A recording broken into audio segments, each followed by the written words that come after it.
صباح الفل عليكم. صحينا كده الصبح على زيادة أسعار الكهرباء ومش فاهمين حاجة. خلاص احنا جسمنا نحس عامة إن كلمة زيادة دي ما عادش بتخضنا. بس عايزين نعرف يعني احنا دلوقتي هندفع كام. تمام.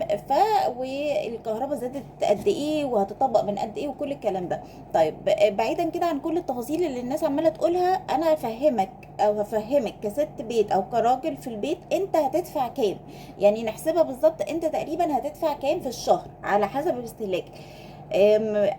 اربع حاجات كده هنحاول نعرفها مع بعض سريعا كده، مش هحاول اكتر في الكلام علشان تفهموا الزتونه. يعني انتوا في الاخر انا ليا انا هدفع كام في الشهر، انا ماليش دعوه بقى شريحه ولا شرايح ولا ما اعرفش ايه، فانا هدفع كام في الشهر. تمام. طيب القرار نزل، المفروض انه هيتطبق في شهر الحالي اللي احنا فيه. مش من اول الشهر ولا حاجه، المفروض ان هو خلاص ابتدى يتطبق في الشهر الحالي على حسب الكلام اللي نزل. طيب نبتدي كده نشوف الاحسب استهلاكنا. اسعار شرايح الكهرباء الجديده، احنا عندنا 7 شرائح. تمام. الاخيره دي اللي هي ال7 دي ما عليهاش دعم خالص، لغايه السته فيها دعم بسيط. من الاولى والثانيه والثالثه والرابعه والخامسه والسته دي كلها متفقنا ان فيهم دعم بسيط، الاخيره ما فيهاش دعم. طب الاولى، يعني ايه الشريحه الاولى؟ يعني انا بستهلك 50 كيلو واط، وركزوا في كلمه كيلو دي علشان افهمكم هتدفعوا كام. الناس اللي مش يعني الالفاظ بتلخبطها، ركزوا في كلمه كيلو. ماشي. كيلو واط من 0 ل 50 كيلو واط انت بتدفع. السعر القديم كنت 68 قرش وزاد، والسعر القديم 58 قرش وزاد 68 قرش. تمام. التانية زاد من 68 ل 78، 51 كيلو ل 100 كيلو. طيب في حالة بقى، بصوا بقى، انا لغاية كده تمام. الاولى والتانية كاتبين هنا حاجة كده، عارفين اللي هو حاجة ما حدش بيشوفها بس مهمة قوي. في حالة زيادة الاستهلاك عن 100 كيلو عن الشريحة التانية، يتم حساب قيمة الاستهلاك من الصفر طبقا للشريحة الثالثة. يعني ايه؟ يعني ايه الكلام ده؟ هنخلص واقول لكم يعني ايه السطر ده. تمام. عشان السطر ده هو اللي عامل ازمة لناس كتير قوي. التالتة من 0 ل 200 كيلو وات. زي ما احنا شايفين سعرها الجديد 95 قرش، كنا بندفع 83 قرش. الرابعة 201 350، الخامسة من 350 ل 650 كيلو وات لكل ساعة. الستة من أكثر من 650 كيلو وات إلى 1000 كيلو وات في الساعة. تمام. نيجي للسبعة بقى، السبعة بقى 1000 كيلو وات وانت طالع، وبيقول لك يتم حسابها من الصفر. طب يعني ايه بقى يتم حسابها من الصفر؟ نفس السطر ده. يعني معناه ان انت حضرتك او حضرتك كست بيت، انت شغاله على لمبات بسيطه كده وحاجات بسيطه، وفجاه شغلتي تكييف او ربنا كرمك وجبت تكييف، فالتكييف دخلك في الاستهلاك اللي هو بتاع الشريحه الثالثه. يوم ما حاسبك، انت جبت مثلا في نص الشهر تكييف، يوم ما حاسبك نص الشهر اللي فات على اساس الشريحه الثالثه عشان انت عديت ال 100 كيلو. تمام. يحاسبك على الشريحه الثالثه، يعني نص الشهر اللي فات انت ما كانش عندك التكييف، فاتحاسبت مثلا على الشريحه الثانيه اللي هو 68 قرش، جبت التكييف في نص الشهر وابتدى الاستهلاك بتاعك يزيد عن 100 كيلو. لا، هتتحاسب النص الشهر اللي فات ده كله على 83 قرش. تمام. ليه بقول الكلام ده؟ علشان في ناس بتروح تشحن الكارت عند الراجل، وتكون هي بادئه اول الشهر مش موجوده لمده 3 ايام مثلا، بادئه باستهلاك خفيف، ما استهلكتش قوي، جالها ضيوف ابتدت تنور انوار وكده، فتلاقي نفسها دفعت في اخر الشهر تروح تشحن عند بتاع الكشك، وتيجي تحط الكارت في العداد تلاقي الفلوس اتخطفت. ليه يا ست كل الفلوس اتخطفت منك؟ او يا باشا الفلوس اتخطفت منك او الفلوس بقت زيرو، لان انت حضرتك عديت ال 100 كيلو وات، فبنحاسبك على الشريحه اللي انت فيها باثر تراجعي. تمام. اتمنى تكون الصوره دي واضحه. فحضرتك بقى دخلت بقى لما، يعني انت لما كنت مرشد في الاول فجاه جالك ضيوف، ولعتوا بقى تكييفات في الاوض، ولعتوا انوار، ولعتوا معرفش ايه، او عيد ميلاد او معرفش ايه، ولقيت نفسك نطيت مثلا ل 650 كيلو وات، هتتحاسب الشهر ده فات ده كله اللي انت كنت مرشده على 140 قرش. تمام. بتتحاسب من الصفر. طيب كده احنا خلصنا اسعار الشراء. انا مش عايزه اقول كلام كتير او اطول في الفيديو علشان الناس تفهم وما تزهقوش. طب خلصنا كده اسعار الشراء بعد مصر بعد الزياده، خدوها سكرين شوت عشان تبقى معاكم تمام، انا مش بحفظها يعني. اوكي، ندخل على ايه بقى؟ طب انا عايزه احسب انا بستهلك قد ايه. ده جدول استهلاك اغلب الاجهزه المنزليه اللي عندنا. طيب انا دلوقتي مكيف سبليت 2 طن او 2 حصان، مكيف سبليت 1 حصان. 1 حصان بيستهلك كام قدره في الساعه؟ 3000 واط لكل ساعه، والتاني 1500 واط لكل ساعه. عندك هنا جدول الاجهزه بتاعتك كلها، لو في جهاز مش موجود ممكن تبحث عليه في النت بيستهلك كام ساعه. طب انا عايزه احسب، بيقول لك خليني كده اقولها لك، ان انت كبني ادم استخدمت التكييف. انا كست بيت بقيت بقول انا بستخدم مثلا التكييف عندي 1.5 حصان، 1.5 حصان بستهلكه. بستهلكه في كام مثلا ساعة؟ بشغله بالليل مثلا وانا نايم، وبنام مثلا عامة 8 ساعات. تمام، بنام 8 ساعات.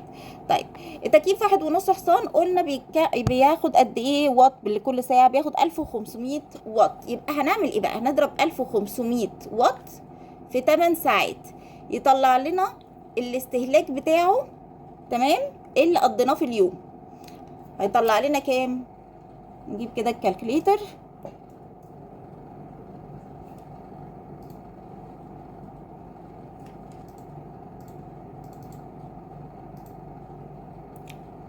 تمانية هيطلع لنا 12,000 في اليوم. طب هنضربه في قد ايه بقى؟ هنضربه في عدد الشهر اللي هو ايام الشهر 30 يوم. يبقى انا بستهلك التكييف قد ايه في 30؟ بستهلك التكييف 360,000 واط. 1000 ايه؟ واط. طيب هنا زي يبقى كده انا بستهلك التكييف 360,000. طب ناخد حاجة تانية، ناخد مثلا انا بشغل مثلا التلاجة دي بنشغلها على طول. التلاجة بتاخد قد ايه؟ ادي تلاجة مشغلة 24 ساعة بتاخد 200 واط، غلبانة شوية بس في 24 ساعة. تمام، هتطلع كام؟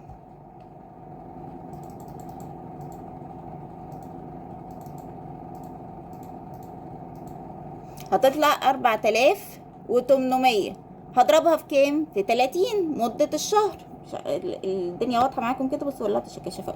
هضربها في 30 اللي هو مدة الشهر، يبقى هتستهلك كام؟ 144,000 واط. 144,000 واط. طيب الشرايح اللي موجودة عندنا بالكيلو واط. فاكرين كده لما قلت لكم افتكروا كلمة كيلو بالكيلو واط. لما نيجي نحول الواط للكيلو هيبقى التكييف بيستهلك معانا 360 كيلو واط، والتلاجة بتستهلك معانا 144 كيلو واط في ايه؟ في الشهر. تمام، هنجمع بقى الاجهزه بتاعتنا اللي احنا مشغلينها بالتقريب، الساعات بنشغلها بكام ونضربها في عدد ايام الشهر ونجمع بقى النتيجه دي. هتطلع مثلا في الاخر معانا نتيجه معينه وليكن 800 واط، 800 كيلو واط. تمام، طيب خلصنا كده. هو ده هنضربه بقى 800 كيلو واط دي المفروض ان دي دخلنا كده في الشريحه الكام؟ 800 كيلو واط دخلنا في الشريحه السادسه. يعني هنضرب في 2.1 جنيه. يعني هنضرب ده في 2.1 جنيه. هيطلع لنا كام؟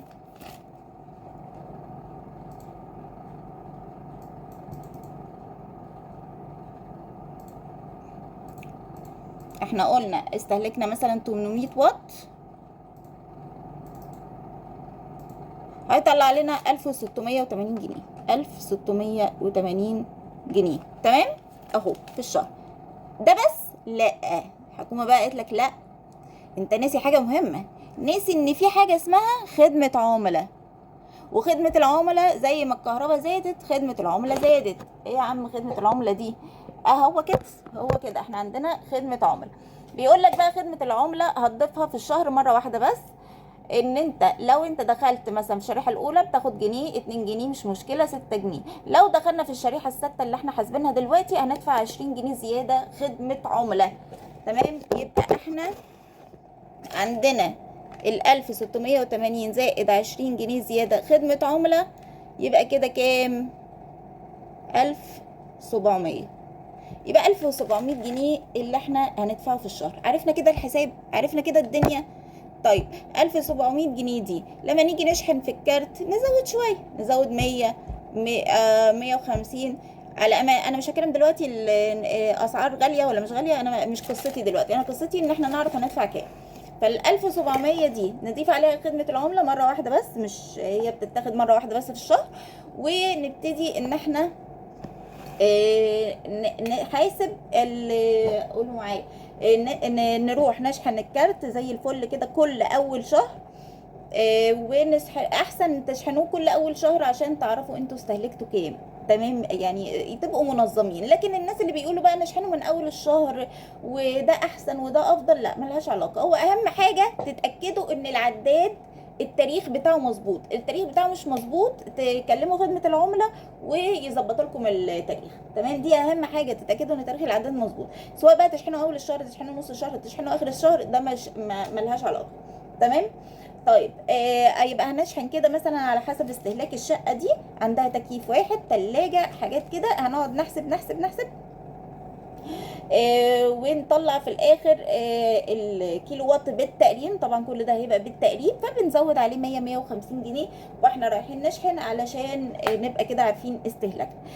فيعني ده كانت فيديو كده سريع علشان تعرفوا تحسبوا الاستهلاك. لو في اي حاجه او يعني لميتوا القصه، لمينا الدنيا. بالنسبه ان ده في منزلي والتجاري ليه سعر تاني، بس التجاري مش فرق كبير، اعتقد كان فرق قرشين او 3، حاجه يعني لا تذكر يعني. فده كده الفيديو. لو ليكم اسئله سيبوها لي في الكومنتات، واتمنى اكون افدتكم. لو فدتكم باي حاجه ما تنسوش تعملوا لايك وكومنت لطيف وشير، واشوفكم فيديو تاني. باي باي.